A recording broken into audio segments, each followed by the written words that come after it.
Eh bien, bonjour à tous et à toutes. Donc, c'est Jean-Pierre de Cyberlibris. Je suis content de vous retrouver pour ce nouveau webinaire de présentation des nouveautés de ScholarVox Université, qui sera consacré aujourd'hui à nos fonds sciences humaines et sociales, donc SHS. C'est donc le deuxième, je dirais la deuxième séance des webinaires de décembre pour les universités. Il y en avait une il y a 15 jours, consacrée à l'économie-gestion. Et puis la semaine prochaine, vendredi prochain, juste avant les vacances, il y aura la dernière qui sera, elle, consacrée aux sciences, donc santé, médecine, sciences, etc.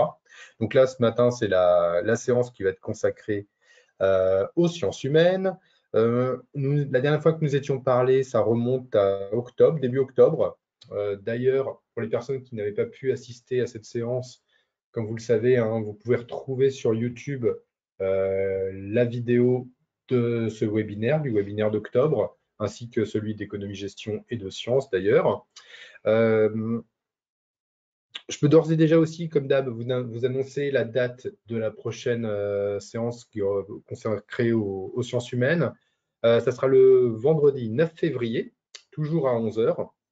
Donc évidemment, pour toutes les personnes qui participent aujourd'hui à ce webinaire, vous allez recevoir dans la journée un petit email récapitulatif, évidemment de tous les points que je vais évoquer, de toutes les sections que je vais évoquer, et également du lien d'ores et déjà si vous souhaitez vous inscrire pour le 9 février.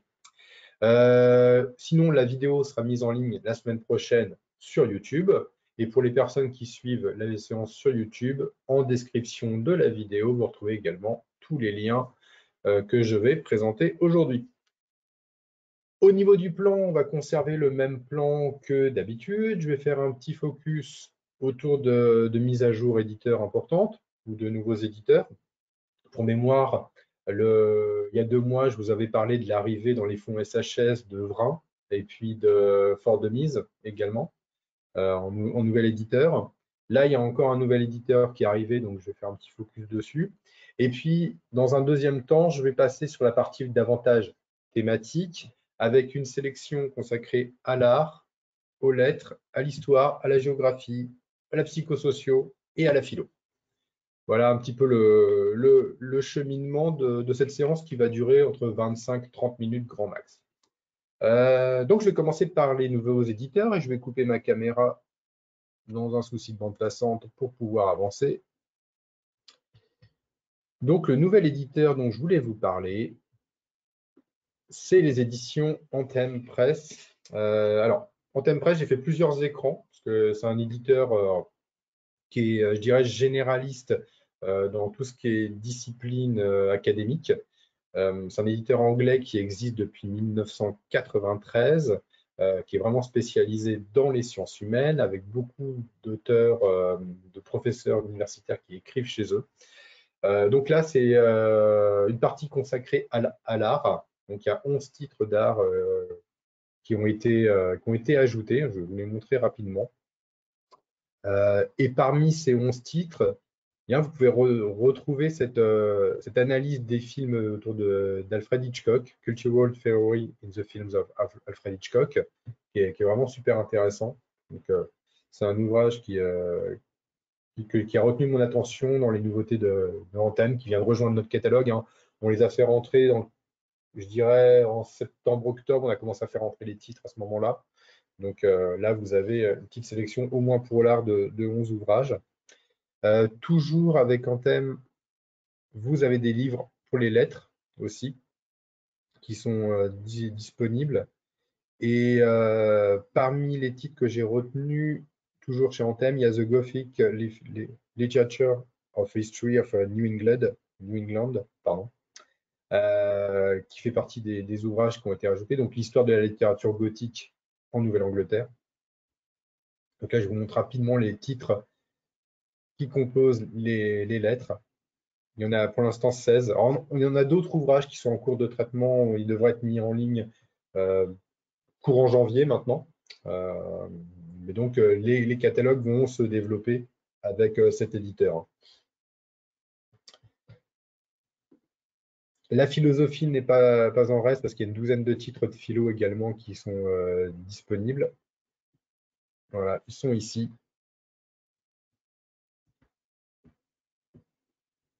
Et en philo, il y a tous ces ouvrages-là. Donc là, on est sur la partie de philo avec pas mal d'ouvrages autour de Wittgenstein qui sont proposés. Je crois qu'il y en a 3 ou 4 dans la sélection de philosophie. Et puis le dernier point, toujours sur Anthem, c'est la psychosocio. Là, il y a 6 titres en psychosociologie. Et le titre que j'ai retenu, qui me semble intéressant, c'est Sociology in Times of Glocalization, pas facile à prononcer, euh, en sociaux. Donc c'est des ouvrages relativement récents, ça je ne vous l'ai pas précisé, qui ont, pour les plus anciens, qui ont peut-être 4 ans, maintenant 5 ans. Alors, on va avoir des titres davantage de fond qui vont rentrer hein, d'ailleurs, mais l'éditeur pour l'instant a commencé à travailler sur la nouveauté avant d'aller vers le fond. Là, je suis en train de travailler sur des ouvrages davantage de fond d'ailleurs au niveau des classements. Autre chose, alors ce n'est pas un nouvel éditeur, mais c'est la mise à jour des philo-magazines depuis septembre. Donc, il y a les 4 derniers numéros, donc les 3 derniers numéros classiques plus le hors-série. C'est Initial à la philosophie qui est là. Autrement, on retrouve la philosophie, la vie a-t-elle un sens, pardon, peut-être en accord avec soi-même, et puis si on apprenait autrement. Donc ça c'est dans le fond philosophie, évidemment, que vous retrouverez ces 4 numéros de Philosophie Magazine. Alors je vais passer maintenant sur la partie davantage thématique, et avec comme d'hab une petite sélection de titres autour des arts. Alors j'ai sélectionné 6 titres, et puis je vais faire un petit focus sur 2 d'entre eux. Et les 2 sur lesquels je vais faire un focus, eh bien, c'est 2 titres de cinéma. Alors, le premier, c'est Une histoire du cinéma français de 1970 pardon, à 1979. C'est de Ulysse Ledo, qui est enseignant et critique ciné, et Denis Sarcognotti, qui est lui aussi enseignant en histoire du cinéma à 3IS à Nantes. Donc, c'est un nouveau volume sur lesquels les 2 auteurs ont travaillé. Ils avaient travaillé auparavant sur les années 60 et 50. Donc là, c'est les années 70 qui sont représentés, ce qui est une sorte d'âge d'or, je dirais, du cinéma français. Donc, on retrouve donc année après année les principaux films ayant fait la force du cinéma français des années 70. On retrouve donc les films de Claude Chabrol, Claude Sautet, François Truffaut, Bertrand Blier ou encore Maurice Pialat. Et puis, il y a des grands acteurs qui apparaissent dedans. Je pense notamment à Isabelle Huppert, Jean Carmet ou Patrick Devers, qui sont bien représentés au cours de cette décennie et donc dans cette encyclopédie du cinéma français, qui est vraiment très bien faite. Donc, c'est un ouvrage que je vous recommande, et je vous recommande aussi le précédent, évidemment, autour des années 60. Alors, toujours sur le cinéma et toujours chez le même éditeur, chez Leitmotiv, c'est Lost in Translation, Étranger familier de Antoine Houry. Alors, Antoine Houry, il est journaliste artistique et il publie ce nouveau titre dans la collection Analyse filmique. Donc, on a plusieurs titres de cette collection de chez Leitmotiv dans notre fonds. Vous pouvez retrouver par exemple l'analyse de Barton Fink des frères Cohen, What's Upon a Time in Hollywood de Tarantino. Donc là, l'auteur s'attache à ce deuxième film de Sofia Coppola, qui est mon préféré d'ailleurs. Donc c'est l'analyse de ce deuxième long métrage qui réunit à Tokyo à la fois Bill Murray et Scarlett Johansson. On connaît bien l'histoire. Et les principaux points qu'on va retrouver dans cet ouvrage, c'est la place de la ville dans ce film, la place de l'étranger et de la solitude également, la place des sons et des musiques aussi, il y a une grosse analyse qui est faite là-dessus. Et puis cette notion évidemment d'amour flottant qui fait toute la force, je dirais, du long métrage. Donc c'est une super analyse de Lost in Translation qui vous est proposée là, donc qui va intéresser évidemment des étudiants en cinéma, j'imagine. Alors sur la partie art, vous pouvez donc retenir, hop, je remets un bon affichage comme ça, une histoire du cinéma français de 1970 à 1979, et puis l'ouvrage sur Lost in Translation. Alors évidemment, il y a les autres ouvrages que j'ai retenus, qui peuvent être intéressants également, donc n'hésitez, quand je vous enverrai le lien, n'hésitez pas à aller voir les titres proposés également.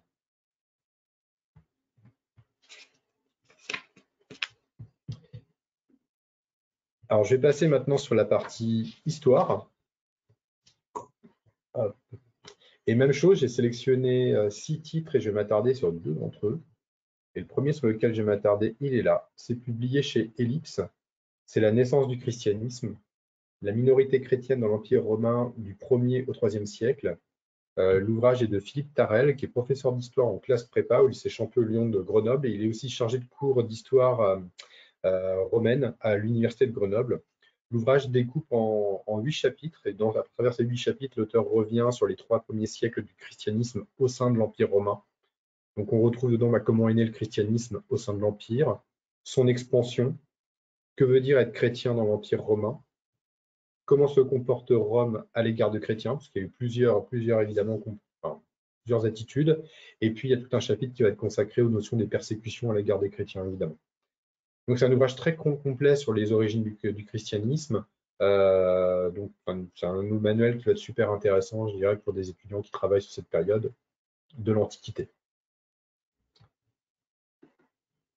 Alors on va rester dans l'Antiquité maintenant, mais on va passer en Égypte avec le guide de l'Égypte ancienne, publié aux éditions Errance de Aude Gros, qui est chargée de cours en égyptologie à l'université de Nîmes. Elle est également directrice de collection chez Actes Sud.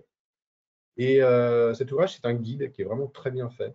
Et à l'aide de cartes, on retrouve les principales régions de l'Égypte antique, qui nous permettent de visualiser à la fois les zones archéologiques importantes de l'Égypte ancienne, la place des pyramides, des temples, comment étaient organisées les villes. Et l'ouvrage est découpé en différentes régions. Donc il y a la région de Tibère dedans, de Abou Simbel, d'Alexandrie et du Sinaï. Donc c'est un super guide vraiment pour comprendre l'Égypte ancienne qui va s'intéresser évidemment aux étudiants, mais également au grand public parce que l'ouvrage est très facile à lire. Puis c'est dans la collection, enfin c'est chez l'éditeur Errance qui fait vraiment des super bouquins généralement sur l'Antiquité. Donc c'est un ouvrage évidemment que je vous recommande dans la collection archéologie aujourd'hui.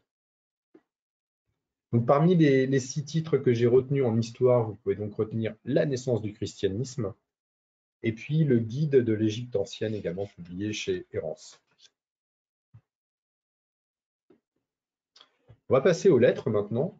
Donc pareil, hein, j'ai retenu 6 titres et puis je vais m'attarder sur 2 d'entre eux. Et le premier sur lequel je voulais m'attarder, c'est un éditeur dont je ne parle pas beaucoup et pourtant qui est très bien. C'est les éditions de la Baconnière avec La faille du Bosphore.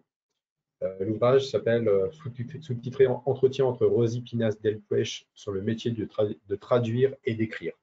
Donc l'ouvrage a été fait donc en partenariat avec Maxime Maillard, qui est journaliste diplômée de sociologie et de littérature, et Rosy Pinas Delpuech, qui est elle traductrice et écrivaine. Et l'ouvrage est très court, hein, il fait 80 pages, 85 pages d'ailleurs, c'est marqué là. Revient sur la notion du métier de traductrice, comment ça se passe. Donc ce bouquin est vraiment excellent. Donc de par ses origines multiples, Rosy Pinas est polyglotte. Dès son enfance à Istanbul, depuis son enfance pardon, à Istanbul, elle revient au cours de cet entretien sur son amour des langues. Elle parle vraiment plusieurs langues, la musicalité des langues, leur polyphonie, et puis sur son métier de traductrice et son amour des lettres également. Donc on est sur un petit ouvrage qui est super facile à lire, qui pour des étudiants en lettres qui veulent s'intéresser aux notions de traduction va être indispensable. Et puis, on voyage en plus avec, pendant l'entretien, parce qu'on part de Istanbul, on va en Espagne, on va en Israël, on va partout. Donc, c'est vraiment un petit guide qui est vraiment sympa, donc que je vous recommande évidemment pour aujourd'hui. Autre titre que j'ai retenu, il est là. Il est publié chez Hermann. C'est Fiction pensante, bibliothérapie d'hier, d'aujourd'hui et d'ailleurs. L'ouvrage a été fait sous la direction de Victoire Feuillebois, qui est maître de conférence en littérature russe à l'Université de Strasbourg, et Anthony Mongin, qui est professeur de littérature francophone également à l'Université de Strasbourg. Et à travers ce bouquin, les 2 universitaires essaient de comprendre le phénomène de la bibliothérapie, donc sans jugement de valeur, sans rien du tout. Ils analysent ce mouvement, en quoi la littérature peut apporter réconfort et bien-être, quels sont les différents reviennent donc sur l'histoire de la bibliothérapie, ses phénomènes et sa philosophie. quels sont les modèles dans le monde aussi de bibliothérapie, l'imaginaire romanesque dans la médecine, et puis le rôle de la lecture dans les hôpitaux également. Donc on est sur un ouvrage qui explique ce phénomène de la bibliothérapie, dont on va dire de l'art-thérapie, même quasi en général, on peut aller jusque-là. Et les auteurs expliquent que ce phénomène n'est pas récent, déjà ancien, il remonte au Moyen-Âge, voire même à l'Antiquité. Donc c'est un ouvrage que je vous recommande pour comprendre ce phénomène, tout simplement, hors de jugement de valeur, etc., de portée scientifique de la bibliothérapie même, mais les deux auteurs analysent ce phénomène. Donc ça peut être intéressant, ça me semblait intéressant d'en parler aujourd'hui. Sur la partie lettres, vous pouvez donc retenir la faille du Bosphore, qui est mon petit coup de cœur là d'aujourd'hui, et puis fiction pensante également.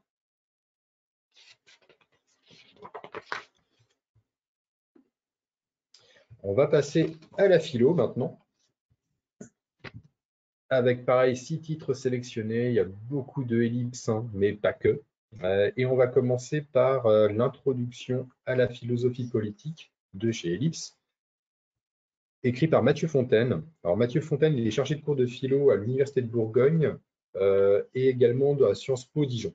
Et puis, en se basant sur l'analyse d'une sélection d'œuvres classiques telles que les politiques d'Aristote, le Léviathan de Hobbes, le contrat social de Rousseau ou encore Surveiller et punir de Foucault, l'auteur nous explique les fondements et les grands courants de la philosophie politique à travers ces concepts comme la justice, le bonheur, la société, le pouvoir et enfin l'État. Là, je vous en cite quelques-uns. Donc, on est vraiment dans un ouvrage qui explique dans les grandes lignes les origines de la philosophie politique et puis il va jusqu'à nos jours et les différents courants qui la composent et les différents concepts également qui la traversent. C'est également un titre que je vous recommande aujourd'hui. Et l'autre ouvrage sur lequel je voulais m'attarder, qui est publié chez Rudulm, c'est Figures de la puissance dans la philosophie de Nietzsche, de David Simonin. Alors David Simonin, il est chercheur CDD à l'Institut des textes et manuscrits modernes, donc à l'ENS Paris. Et dans cet ouvrage, l'auteur revient sur un concept très connu de Nietzsche, mais il le développe. La notion de puissance dans Nietzsche. Donc, qu'est-ce que la volonté de puissance chez Nietzsche? Comment apparaît-elle? Et que signifie-t-elle au juste? Est-ce que c'est une puissance de domination? Est-ce que c'est une puissance artistique? Est-ce que c'est une puissance philosophique? Est-ce que c'est l'apanage des puissants ou pas? Alors donc, en plus d'une définition de la puissance nietzschéenne, l'ouvrage cherche à suivre évidemment l'évolution du concept à travers l'œuvre de Nietzsche. Voilà ce qu'on va retrouver. Donc, c'est vraiment une analyse sur le concept de puissance, vous l'avez compris, j'imagine.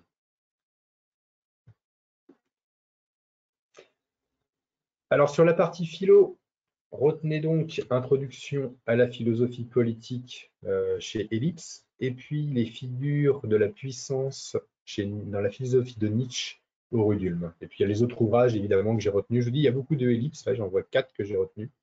Il y a un petit Hermann également.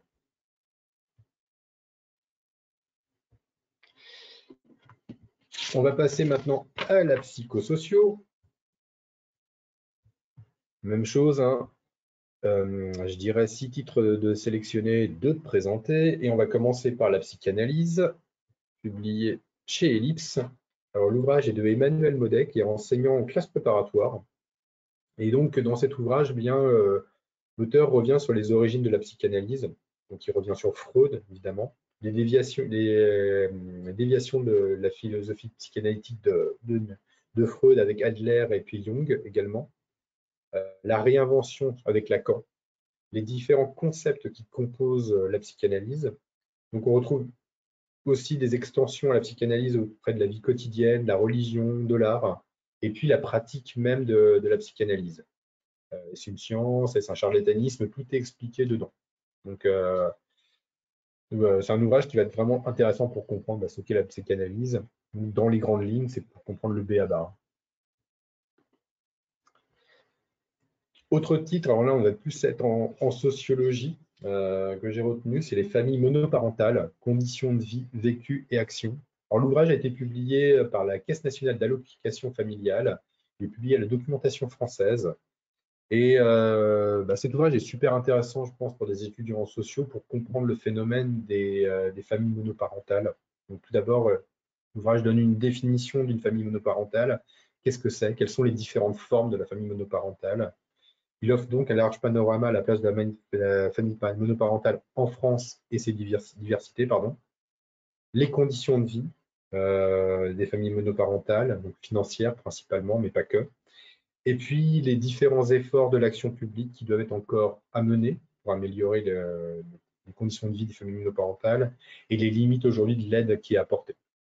Voilà ce qu'on va retrouver dans cet ouvrage, donc, qui est vraiment super intéressant pour comprendre ce phénomène. Donc, pour des étudiants en sociologie qui s'intéressent à la notion de famille, évidemment, eh bien, cet ouvrage va être indispensable. Il donne vraiment, je dirais, un état des lieux actuel sur la condition des familles monoparentales et de mémoire.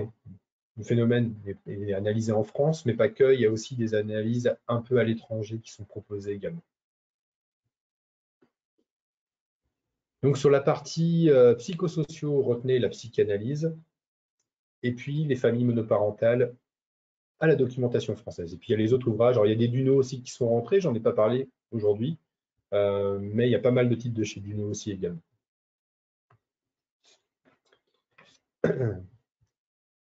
Et pour terminer le webinaire, on va finir par la géographie avec, pareil, un 6 titres. 2 vont être mis davantage en lumière. Et le premier sur lequel je vais m'attarder, c'est la toponymie, publiée aux éditions de Septentrion. Alors Septentrion, pas les Lillois, mais les Québécois.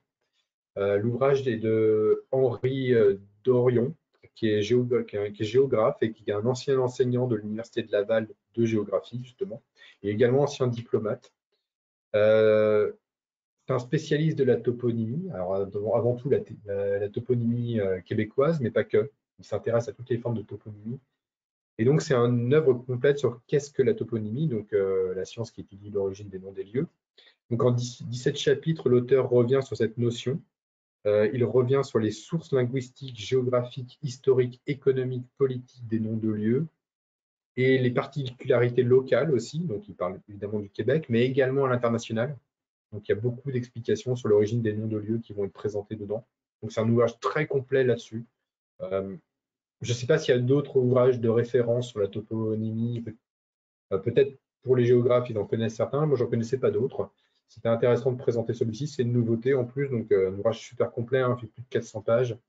J'imagine que les étudiants en géographie qui travaillent sur ces notions vont peut-être être intéressés par ce titre.